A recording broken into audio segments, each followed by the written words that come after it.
Hello, starting our daily vlog right outside Seattle on I-5. Yeah, didn't have a chance to do anything today except for make breakfast for the kiddo and my wife, and then make a jug of coffee and hop in the car and hope for the best. So here we are, right outside Seattle on lovely I-5 traffic. And if you've never been to Seattle or you're just driving through, I-5 goes from 5 lanes to 2 lanes, right in the middle. In 800 feet, use the second from the right lane to take exit 164A for Dearborn Street toward James Street, Madison Street. We're going to be taking Seneca, and that's partly because I know a quick way to go through Seattle. Use the second from the right lane to take exit 164A, then keep left at the fork. Anyway, basically I-5 gets cut down to 2 lanes when it joins up with Bellevue traffic, so you have a huge bottleneck here right when you get to Seattle. If you stay in the left lane, which I am right now, you get to go to the exit of Seneca Street. So that's the exit only. It goes onto the express lanes, and if the express lanes are closed because they're only open one direction half the day, so in this case they're closed if you're going northbound in the morning, so all that traffic has to merge over. So it makes it even more claustrophobic for a lot of people. Anyway, since we can stay in this lane, I think it's going to be quicker for us than having to slog through the 2 right lanes. But doing this, we get to drive through Seattle at night, I guess. I mean, it's early morning. It's what, 7 o'clock, early morning. But you get to see all the lights and the pretty things that I'll be showing you. So we'll just do a quick drive on 4th Avenue, and then I'm going to spend some more time in the apartment tomorrow. What am I saying? Today, we can install the sink and the faucet and the plumbing, hopefully beneath, and finish out the shower with trim. So that's the plan for today. So I'll turn this back on once we get off of Seneca. So yeah, it should be fun.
perks of living in this part of Magnolia is you get to have a beautiful sunrise.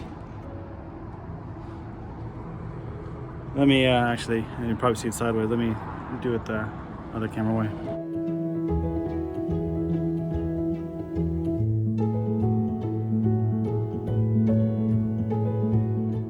All right, so now we've cleaned off our counter. It's kind of hard to clean when you have a vessel sink in place. Just clean it off. Found the center line based on the doors, so that's where the sink will be, somewhere along the center line. Now the question I have to do is where to drill the holes. I need one hole for the faucet, one hole for the sink. And hopefully that'll make it easy for the plumbing underneath. So I bought a 12-inch extension, and hopefully that should be enough. So somewhere along the lines of that, I think that's about close. I think that should work. You can always adjust it, or if it's really bad, you can buy it's like a little accordion tube that allows you to really stretch the drain. So that's what I'm gonna do. I'm gonna unpack my sink, which is right over here, and then unpack my faucet and kind of line them up. And the big thing about a vessel sink is that there's a danger of the backsplash, not backsplash, but if the faucet is at the wrong distance, so the water coming out of it, it will cause a lot of water to spray out of the sink when it hits the back of the sink. So you don't want all that spray effect, because it'll make everything dirty, and water will leak down on the outside of the sink, and nobody cleans the outside of the sink, and it looks white and grody pretty quickly with all the hard water. So that's the main concern, is making sure it works functionally, and then also make sure that it's easy to maintain a clean sink. So those are the two primary concerns. So once I figure out those distances that I'm happy with, I'm gonna mark them, and then I'll show you what drill bits I'm using to cut a hole in my IKEA countertop. I decided this was the proper place for the sink. I don't know if it makes much sense from here. But this is about the distance from the human body where your hands would be naturally comfortable washing your hands. So I thought that was pretty ergonomically sound. And then this gives this guy plenty of room for nice little waterfall action without creating too much splash. And I bought this in particular because having a pressured spout means a lot of splash. This means that there will be minimal splash once the water hits the sink, because there's less pressure since it's just a stream of water. Okay, so what I bought here is 1 3/4 hole saw for the sink itself, and then 1 1/4 for the faucet, right? See, that's that, and then this for everything else that's going to attach. I did buy a mounting ring separate, so this goes under the sink itself. The one that this sink came with was garbage, and the sink also came with a faucet, but it was also garbage. I was reading online that it was leaking after a couple of weeks, which is bad news for any landlord, because you don't want to have to run out to Seattle when the sink is leaking, or even worse, it's leaking below, and then you have essentially a cardboard mess, because all of our wood these days is glue and pulp, essentially wood pulp. So that's what we're going to do. We're going to make some marks here where I will drill the pilot bit. The pilot bit will go there and rough out the hole. What I like to do is actually run these, instead of with the teeth, run them backwards.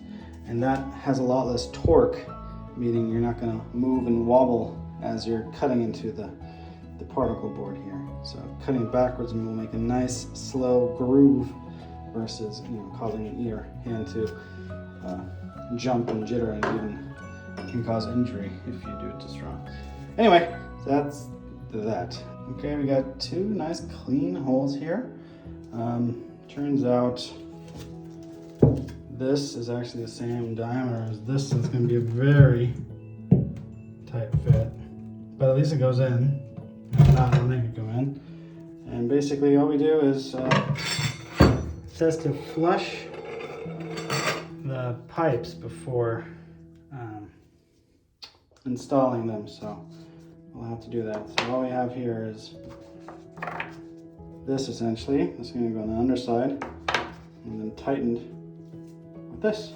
And that's why it's nice to first install this, then you don't have all that sink drain to worry about. So as far as I know, that's all you need to do. So it says nut, then the two spheres, which is these two, and then it just sits on top. Nice, easy, clean. And I don't think it needs any silicone as long as it's tight enough. So let's see how that works. Let's get a bucket. We'll flush these first because we've had a couple of water shutoffs here, so it's good to make sure that there's nothing inside. So let's get a bucket and do that real quick. All right, fit like a glove. It's all installed. And even try the water, make sure there's no dripping. I only use plumber's tape on the bottom here where the supply hose is connected to the hot and the cold test. And then that was just per instruction, so no plumber's tape, just in case I got in the way of the rubber tightening down. Okay, now for the missing sink. Okay, I think we've hit a snag. I've got it all installed. The problem here is, okay, so I got this is, which I think it's 1 1/4 because it's a vanity drain. And what's installed on this bad boy is a 1 1/2 for kitchens, even though, as you can clearly see, it's for a vanity. So now I gotta somehow snake this over. So again, like those accordion drain lines. However, it needs to also increase from 1 1/4 to 1/2. So here is the bathroom, and it's full glory. Let me zoom out a little bit. Okay. Although I've yet to install the drain, so not quite usable yet. And I gotta install the door, currently missing. But as you can see, it was pretty easy to get this nice in. Nice and capped. Nothing get behind it. And it's ready to be used for the most part. Okay, last but not least, I hung the door, installed the hardware, so now you can actually have some privacy. Ta-da! And it closes. That was really tricky because for some reason I had to move this over a little bit because it wouldn't allow the the 70s hardware seems to have a different alignment than today's hardware, so it didn't close the first time. But looks good. A little bit of cleanup to do on the floor, and yeah, of course it's not draining. Well, it's draining into the cabinets. So that'll be last. Okay, and final. Yeah, and it locks. Privacy.